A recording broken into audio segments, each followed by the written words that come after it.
Et voilà, voilà. Allez, dis bonjour. Bonjour.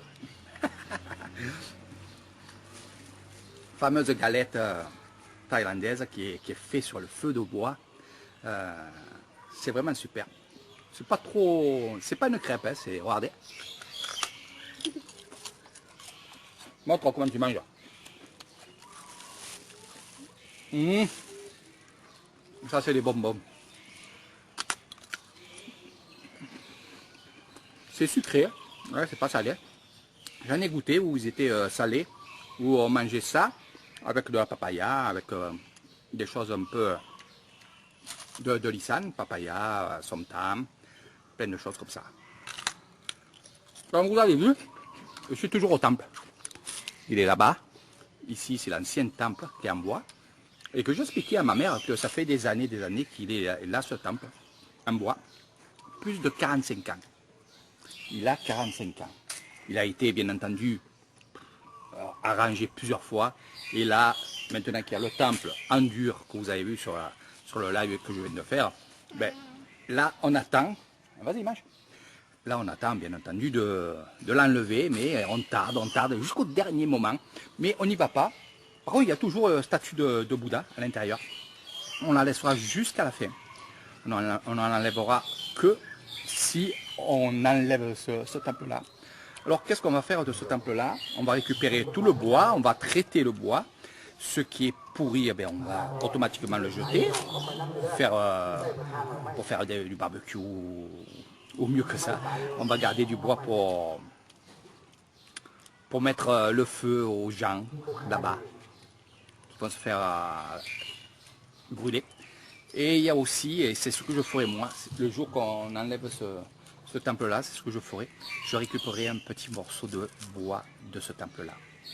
Ça, on le fait, et des fois, on les met dans les amulettes. C'est pour ça que vous voyez dans les amulettes des morceaux de bois, des choses comme ça à l'intérieur.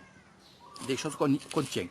Donc, oui, je récupérerai un morceau de bois, un tout petit un morceau, en guise de souvenir, parce qu'avec toutes les vidéos, toutes les photos, c'est vrai que j'aime bien garder ces choses-là. J'aime garder les traditions et j'aime surtout les traditions. Donc on va parler, et je vous avais parlé ça tout à l'heure, du mérite. Qu'est-ce que c'est le mérite? Ah ben justement, c'est si tu veux mériter quelque chose, ah ben, il faut que toi-même, il faut faire un mérite. Donc quand on dit on va faire du mérite, vous verrez aussi si vous êtes sur Facebook et qu'il y a des Thaïlandais qui marquent en Thaï, qui disent on va faire un câlin. Un câlin, c'est un mérite. Un câlin, c'est une chose bonne. Voilà, c'est un peu ça qu'ils disent chaque fois, un câlin. Voilà. C'est la journée des câlins. Aujourd'hui, je suis allé faire un câlin au temple. Donc vous verrez un peu dans la traduction, ça sera des choses comme ça. Donc le mérite, ça veut dire que pendant toute l'année, on va faire des bonnes choses.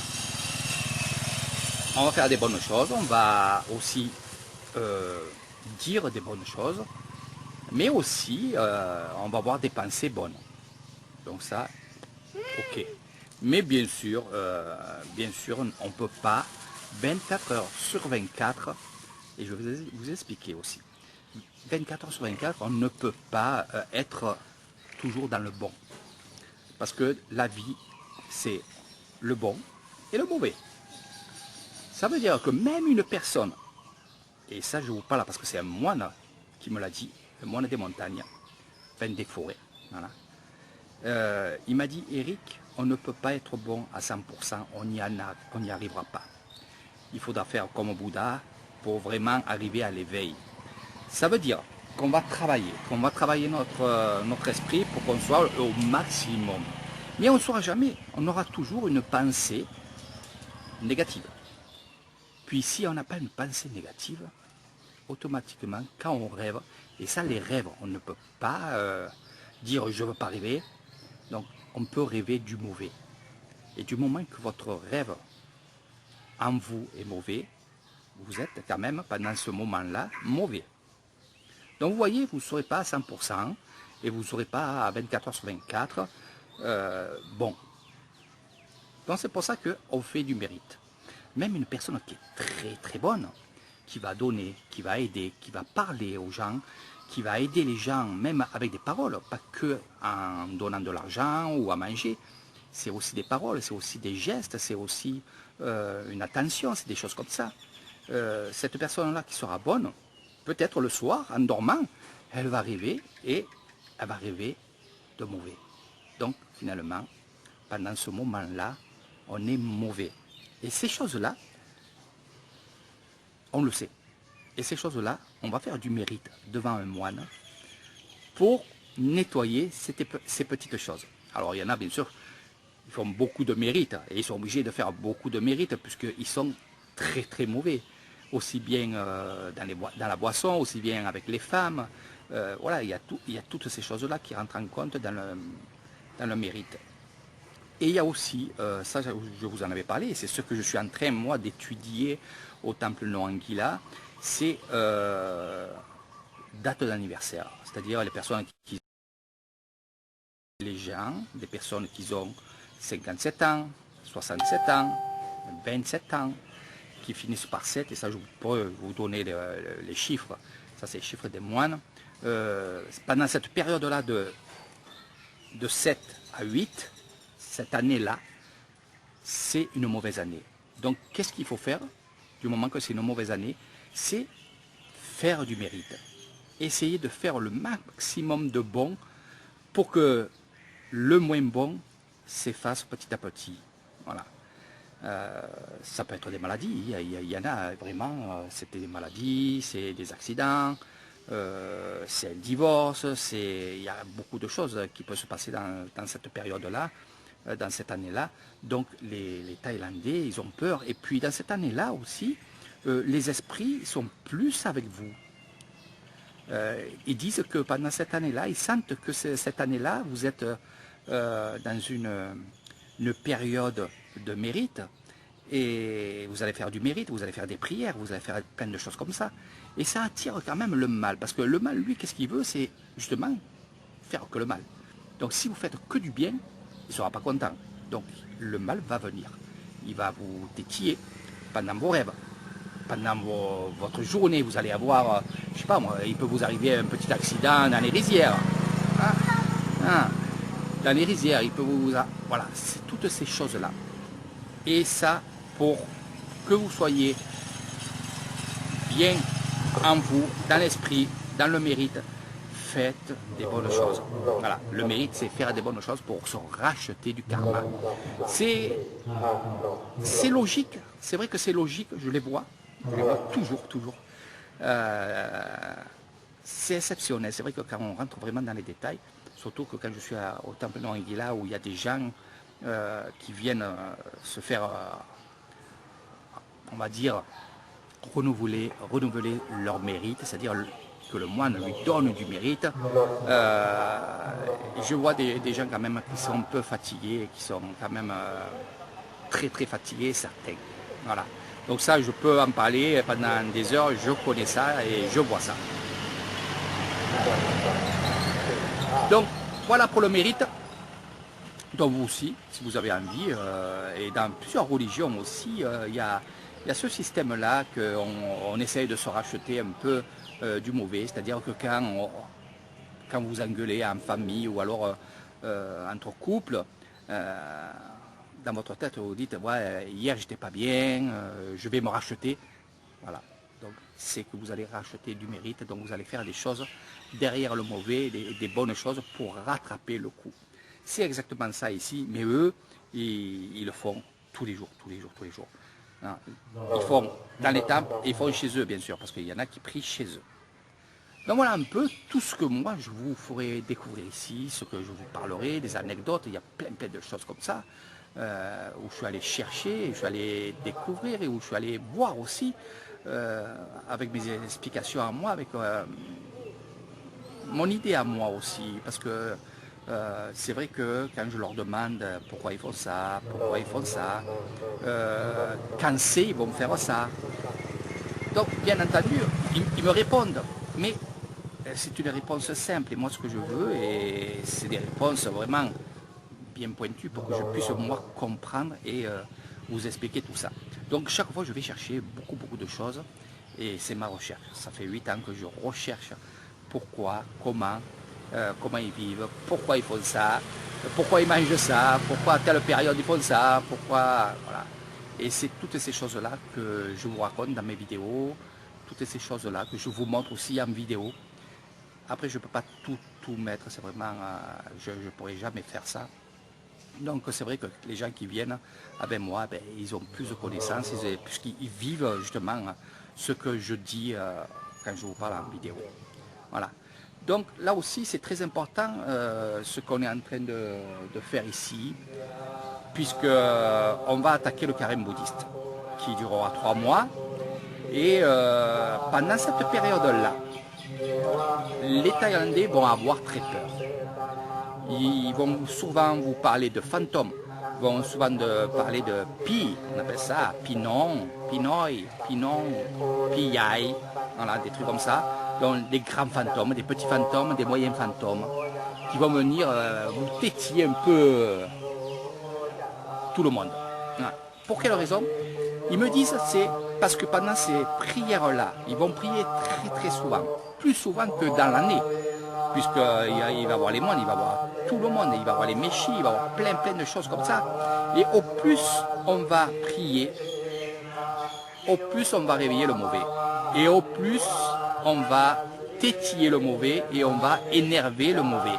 Donc le mauvais, bien sûr, c'est le diable qui va venir vous embêter chez vous, dans vos rêves aussi, mais dans votre vie. Donc on va prier, mais on va quand même faire vraiment attention. On va boire du thé pour purifier. Il y en a qui vont chiquer, il y en a qui vont fumer pour justement évacuer plein de choses négatives. Parce que cette période-là, quand même, est vraiment très importante. Moi, je les vois, ils ne sont pas stressés, mais ils sont un peu plus sur leur garde.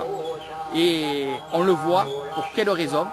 C'est ce que je vous ai montré sur le premier live, c'est qu'ils viennent faire du mérite. Pour justement, du moment qu'ils font du mérite, toutes les forces des moines, quand ils vont prier, même si on n'a fait qu'un mérite et qu'on ne le fait pas le lendemain, les prières du moine vont apaiser les mauvais esprits qui sont chez les personnes. Voilà. Donc il y a tout ça à découvrir avec Eric Thailand dans des choses authentiques et typiques. L'authenticité, c'est vraiment ce que j'aime, la tradition, c'est vraiment quelque chose qui est ancré en moi. Voilà, je l'ai en moi et je chercherai chaque fois à découvrir d'autres choses. Parce qu'il y en a encore d'autres choses. Il y a encore plein de choses que je ne sais pas. Et c'est ça la vie, c'est qu'on ne sait jamais. Jusqu'à notre mort, on ne sait jamais. Donc à vous être attentif, à vous à être bien dans votre tête, dans votre esprit, et faire en sorte d'aller chercher. C'est ce que je fais, aller chercher des belles choses. Voilà. Et souvent, on tombe sur des mauvaises choses, mais on arrive à découvrir le bon côté de la mauvaise chose. Donc c'est tout ça, c'est vrai que c'est dans le monde bouddhiste. Et pour finir, je voudrais rendre un peu hommage aussi à ces fameux groupes bouddhistes qui sont un peu de partout, il y en a beaucoup. Moi j'en suis à la 3-4 groupes que je suis, que je donne de temps en temps des vidéos ou alors des choses. Mais il y en a certains groupes que je vais critiquer parce que malgré qu'ils peuvent faire pas mal de choses, mais vous êtes trop intellectuel pour entrer vraiment dans le cœur du bouddhisme. Pourquoi je dis ça? Parce que la plupart des gens avec qui j'ai discuté, ils ont appris sur des livres. Ils ne sont jamais venus ici. Ils ne sont jamais venus en Thaïlande. Ils ne sont jamais venus en Thaïlande, ils ne sont jamais venus en Inde ou des choses comme ça. Ils ont tout appris sur les livres, sur des bouquins. Donc c'est sûr que quand ils répondent à des gens qui posent une question simple, de suite allez chercher ce livre-là, vous avez toutes vos réponses ici là. Non, moi je pense que ce n'est pas la bonne solution. La bonne solution, ce n'est pas moi qui l'ai, c'est tout le monde qui l'a. Et je devrais dire une chose, c'est que dans ces groupes-là, continuer à faire ça, mais essayer d'employer des mots assez simples. Je pense que moi, je le fais. Moi, j'écris rien du tout quand je fais des vidéos, j'écris rien du tout, ça sort comme ça. J'ai envie de vous parler comme ça, donc c'est direct. Voilà, et je pense que c'est le mieux, même si des fois j'oublie un peu des mots français et je bafouille un petit peu. Mais soyez très attentifs à la petite question qu'ils vous posent, pas besoin de prendre des grands mots, parce que justement, elle ne comprendra pas. Voilà, donc sur ce, je vous fais de gros bisous, à très bientôt. C'était Le Mérite avec Eric Thailand. Période très importante, le carême bouddhiste qui débutera, puis au mois d'août il va y avoir un joli spectacle, c'est le cortège, et j'espère que ça se fera, je pense que oui, le cortège avec ces fameux chars de cire. Et avant ça, on ira découvrir comment ils construisent ces chars, comment aussi ils réparent ces chars. Vous allez voir, c'est vraiment super beau. Ils ont vraiment un talent fantastique. Et ce que je vois, c'est qu'il y a des jeunes qui sont là, des très jeunes, qui travaillent aussi. Donc, un espoir, c'est à chaque fois, ils referont des chars, ils referont dans la tradition qui se fait ici à Nissan. Voilà, gros bisous à tout le monde. Partagez la vidéo, bien entendu. Un petit live d'Eric Thailand, c'est super. Malgré que je parle beaucoup. Et oui, ceux qui ne veulent pas maintenant parler, ils ont juste à zapper. Voilà. Allez, gros bisous, à très bientôt. Partagez cette vidéo pour ceux qui ont envie d'entendre plein de choses, surtout sur les traditions, des choses comme ça, et qui ne me connaissent pas. Si vous voulez partager mon Facebook pour que les gens puissent me connaître, faites-le. Soyez tranquille. Vous savez très bien que mon Facebook, c'est un Facebook assez bouddhiste, on va dire bouddhiste, puisque vous pouvez partager tout ce qu'il y a sur mon Facebook. Je vous fais de gros bisous et à très bientôt. Bye bye. Les nuages noirs arrivent. Vous voulez voir? Allez, je vous montre un petit peu.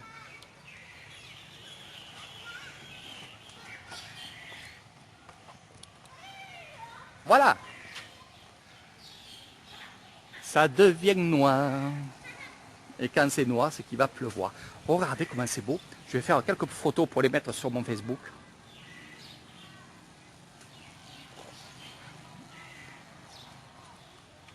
Alors quand vous êtes dans des rizières et que vous avez des nuages comme ça, c'est magnifique. Je vais vous faire des vidéos avec mon drone sur les rizières qui commencent à être vraiment vertes. Au mois d'août, ça va être le top 50. Donc restez avec Eric Thailand, vous verrez plein de choses. Voilà, le prochain live, ça sera pour mon ami Jean-Baptiste. Voilà, je vous expliquerai pourquoi. En fait, je vais un peu vous donner un peu des informations. Mon ami Jean-Baptiste, qui est en Espagne, vous accueillera pour faire la même chose que je fais moi ici. C'est-à-dire, il va vous faire découvrir l'Espagne comme vous l'avez jamais vu.